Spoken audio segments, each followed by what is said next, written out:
Bonjour mes frères et sœurs, bonjour à tous, que la paix du Christ soit avec vous.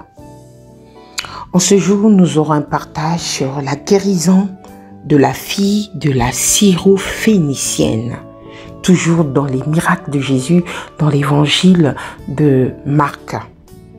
Donc, nous allons parler de la guérison de la fille de la syrophénicienne, se trouvant dans l'évangile de Marc au chapitre 7, versets 24 à 30. Marc, chapitre 7, versets 24 à 30. Je vous invite à la lecture. Jésus étant parti de là, s'en alla dans le territoire de Tyr et de Sidon. Il entra dans une maison, désirant que personne ne le sût. Mais il ne put rester caché, car une femme dont la fille était possédée d'un esprit impur entendit parler de lui et vint se jeter à ses pieds. Cette femme était grecque, syrophénicienne d'origine.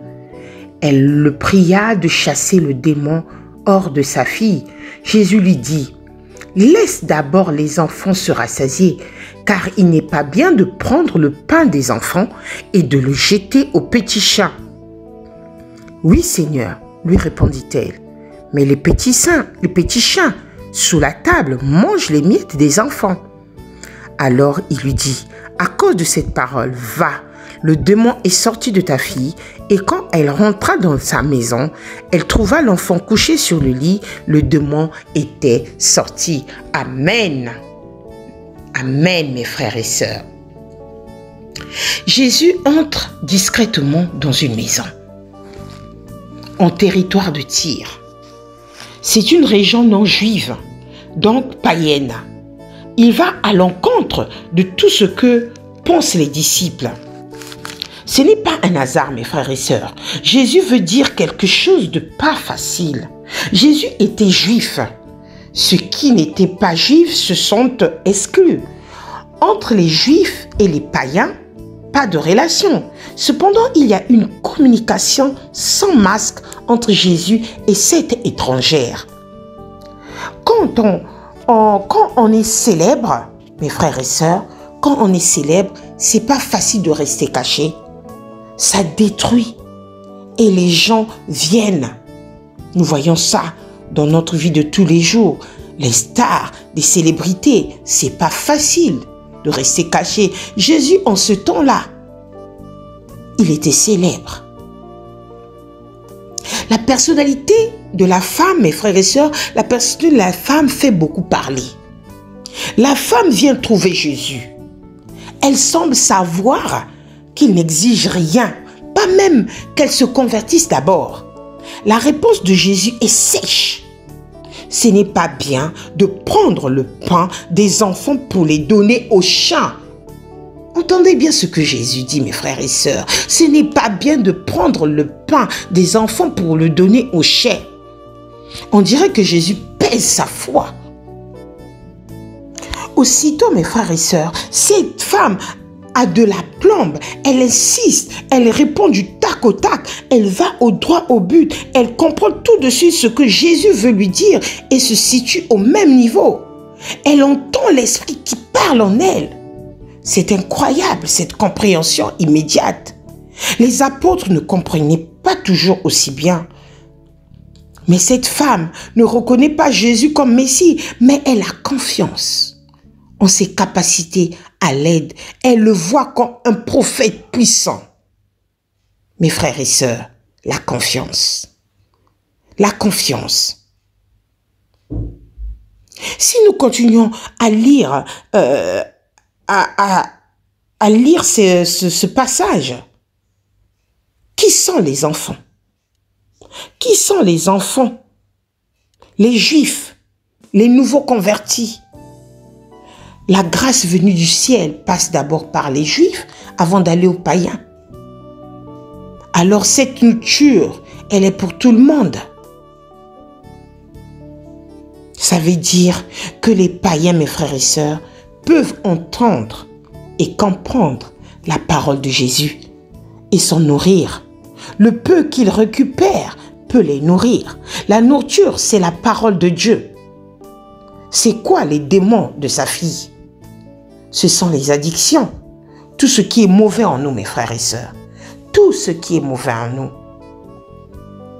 À cause de cette parole, la femme a sorti la bonne phrase. Nous, on mange les miettes. Mes frères, la femme a sorti la bonne phrase.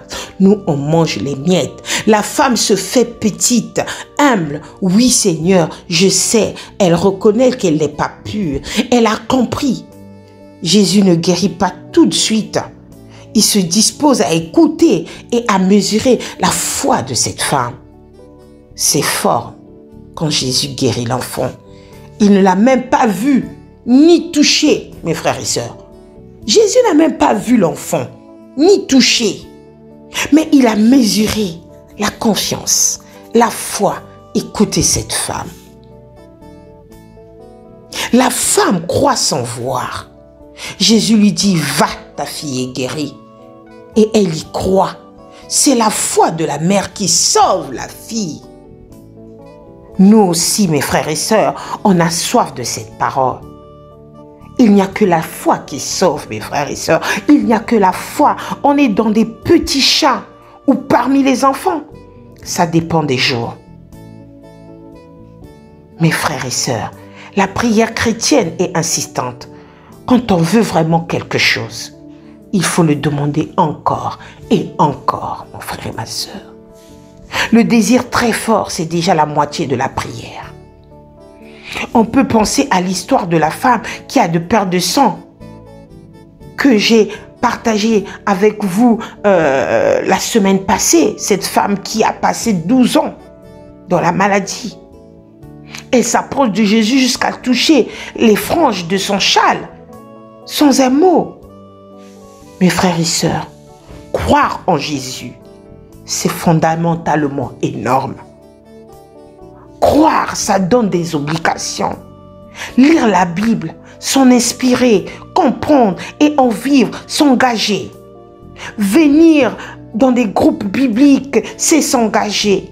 On vient chercher la guérison de l'âme, la sérénité, l'apaisement, mes frères et sœurs. On peut découvrir dans cette liberté intérieure qu'on a perdu l'autre. Beaucoup pensent que la prison est une perte de temps, mais ce n'est pas toujours vrai. On peut changer, s'améliorer. Mes frères et sœurs, nous devons savoir que c'est Jésus. Jésus doit être dans notre vie. C'est lui qui donne la vie antérieure. C'est lui qui donne la liberté, mon frère, ma sœur. Il nous rend parfaitement libres dans notre tête quand nous nous confions en lui. Quand nous lui faisons confiance, malgré les portes fermées, les interdictions, les surveillants, personne ne peut enlever cette liberté-là si nous avons confiance en lui. Comme disait cette femme, ce sont les miettes qui tombent de la table. Elle s'est rendue humble. Mon frère et ma sœur, en ce jour, que dis-tu de ta foi, de ta confiance? Cette femme syro-phénicienne d'origine, il n'est même pas juif. Il ne connaît pas Jésus, mais il a confiance, il croit à sa puissance. Elle est venue. Et Jésus a expérimenté sa foi. Jésus a écouté. Il n'a même pas vu son enfant. Aujourd'hui, mon frère, où est le niveau de ta foi? Où est ta confiance en ton Dieu? Qu'est-ce que Jésus ne peut pas faire dans ta vie? Qu'est-ce que Jésus ne peut pas faire dans ta vie, mon frère et ma sœur? Pourquoi ne crois-tu pas? Mais cette femme a mis sa confiance en Dieu. Il y a plusieurs chrétiens qui viennent, qui prient, mais ils n'ont pas confiance en Dieu. En face des obstacles, ils se tournent vers les hommes. Ils se tournent vers les magiciens. Mon frère et ma sœur, combien de fois quelqu'un qui n'a pas connu Dieu, qui a simplement écouté, il croit et il a confiance. Et Jésus a expérimenté sa foi. Et le démon qui était de sa fille est sorti. Et il trouva son enfant en paix. Mon frère, le démon qui t'empêche d'avancer, le démon qui t'empêche d'avoir de c'est de prospérer dans ta vie professionnelle, de te prospérer dans ta vie familiale. Ce démon-là peut être chassé dans le nom puissant de Jésus si tu mets ta confiance en Dieu, si tu crois. N'oublions pas, mes frères et sœurs, que le Seigneur expérimente notre foi. C'est pour cela qu'on peut se poser plusieurs fois la question, mais pourquoi Dieu n'intervient pas? Mon frère, ma sœur, le Seigneur est en train d'expérimenter ta foi. Mon frère et ma sœur, ayons confiance en Dieu. Amen. Prions. Père éternel, à cette heure, aujourd'hui tu viens nous montrer cette assurance, cette croyance que cette femme syrophénicienne d'origine a eue en s'approchant auprès de Jésus-Christ. Elle est venue demander de l'aide. Mais toi, Seigneur, tu as expérimenté, tu l'as parlé. Mais elle a répondu. Elle a dit bien que les petits chiens sur la table mangent les miettes des enfants. Elle s'est humiliée.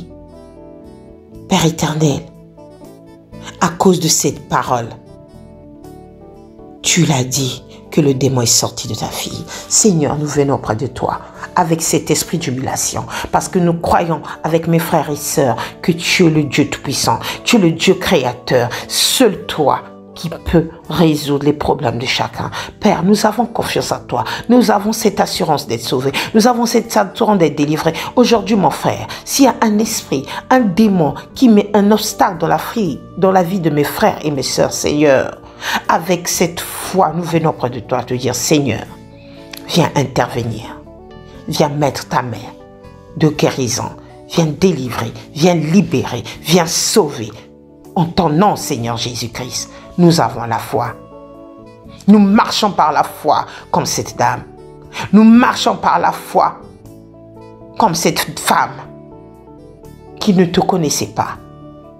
Mais avoir entendu que Jésus de Nazareth guérit les malades, chasse les démons, elle est venue avec foi. Seigneur, fais-le pour notre vie. En tant qu'enfants de Dieu, arme nos bras, arme nos cœurs, afin que nous sortons plus que vainqueurs. Dis simplement un mot. Et tout sera accompli dans la vie de mon frère et ma sœur. Que ton nom soit béni. Amen. Mes frères et sœurs, n'oublions pas que le Seigneur notre Dieu, il est là. Il est là à chaque instant. Ayons l'assurance d'être sauvés. Il nous demande simplement d'avoir confiance, de croire et avoir cette foi. Et n'oublions pas aussi que le Seigneur expérimente notre foi pour pouvoir nous accorder ce que notre cœur désire. Que son nom soit béni. Amen.